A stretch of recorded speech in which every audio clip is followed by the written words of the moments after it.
Labour matters now, and workers at a Hisense factory in Cape Town are protesting against alleged sweatshop conditions. The Chinese appliance company is accused of locking staff in to make sure they continue working.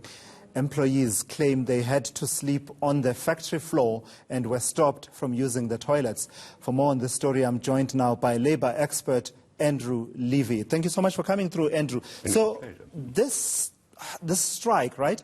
Part of the conditions are about what they're calling sweatshop conditions, but also there's this demand for a 15% across-the-board increase. Let's start with the sweatshop conditions, which seem to be coming to the fore. In a context like ours, where we want investment, this is an investor from China who came through to create jobs. It's in Atlantis, one of the really depressed and disadvantaged areas of Cape Town. How do we strike the balance there to make sure that the country's labour laws and employee conditions are adhered to at all times, yet at the same time an investor finds it attractive enough to create employment? Clearly there are allegations here. I don't know where the truth lies, but if the allegations are true and those conditions exist, then in point of fact there's no balance to be struck. It's completely unacceptable if it's true. I mean, you can't lock employees into a factory. The safety hazards are absolutely frightening. I mean, God forbid there would be a fire or something like that. Not to allow employees a toilet break is, I mean, it's not even Dickensian. So that is completely against the law, and I don't think that we, or any civilized country for that matter, can attract investment on the basis that we will allow that sort of behavior to get by. So if those allegations are made, the best thing that could happen is that a high-level delegation from the factory inspectorate, from the Department of Labour, should go in there, establish the circumstances and rule on them. Because if they do have truth, well, it's unacceptable. Simple as that. And then this demand for a 15% across-the-board increase. I don't know. Under what conditions do you normally observe such demands being made, a double-digit increase being demanded? Is it when the pay disparities are such that actually it needs to be almost structural in that it changes everything within the system of an organization? No, I don't think so. Or is it just being unreasonable? It's being unreasonable. The unions generically adopt as their negotiating strategy coming in at an unreasonably high position. And it may be 15% on wages, but by the time you add the other items in the basket in, it could be over 100%. And they know that they are not going to settle at 15%. They know that they are going to settle in and around 6, 7%, 8% perhaps, something like that.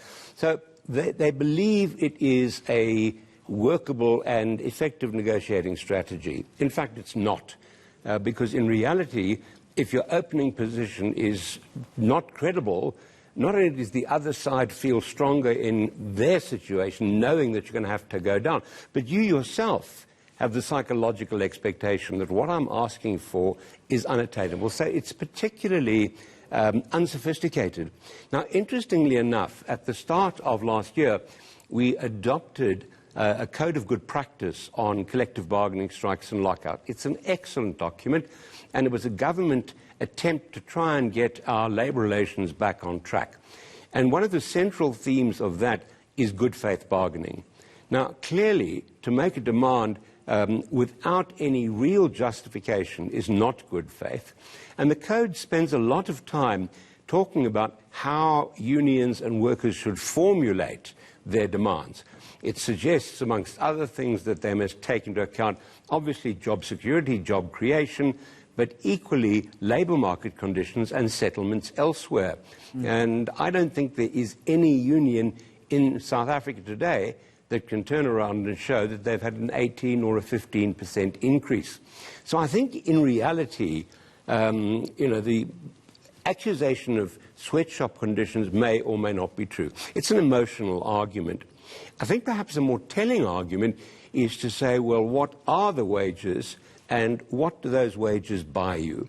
Because clearly if people are working, and I don't doubt for one moment they're having to work very hard, but if they're working in return for a payment which is on or below the national minimum wage, that is barely enough to keep body and soul together. And given the level, particularly in distressed communities, of unemployment, there is a large unit relying on that. Yes. So I think that whilst wages are an important element, I don't want to call them starvation wages, but exploitative wages should not be the way we attract investment. Right. So by way then, as you talk about the national minimum wage, how enforceable have you found it to be since it was introduced and finally gazetted? And I think it's actually been a great success. And I mean, there are a couple of things there. Firstly, there is a mechanism to seek exemption. Now, I thought that there would be no exemptions granted. This was not going to happen.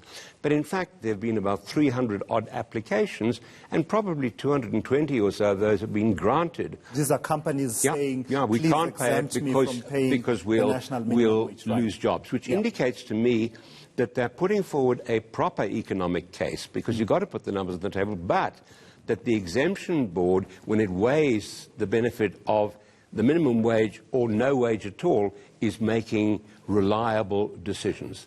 There have been prosecutions, and as I see it, there hasn't been a huge wave of unemployment, of people losing their jobs because of the national minimum. Lastly, Andrew, completely out of time, but I do want to ask you about another interesting aspect coming out of this particular strike, the issue of temporary workers when there's a strike on the go. Part of the reporting coming out of that strike at Hisense has to do with whether or not there's intimidation of workers coming in to work temporarily. The union that's involved, NUMSA, is rejecting that, saying there's absolutely none of that happening, but the allegation persists that that is happening. What kind of systems are we seeing within the negotiated working conditions that we are talking about currently in our environment around that particular aspect? Well, the first thing is it's a matter of fact. It's not a question of the employer alleging and NUMSA denying. It's a fact. What I can say from a great deal of experience is during a strike, the employer is allowed to reman, but when the employer does reman, you have a very, very strong probability of violence, because if the smoke is still going up the factory chimney, the strike has no validity at all. So that encourages it. Now, once again, the Code of Good Practice, of which I spoke, has a great deal of information around how pickets are controlled, what they can do, and the rights of other people to do the work. But nevertheless, and this is not a uniquely South African problem, it does lead to a confrontation. So it doesn't surprise me. It's a very sad situation.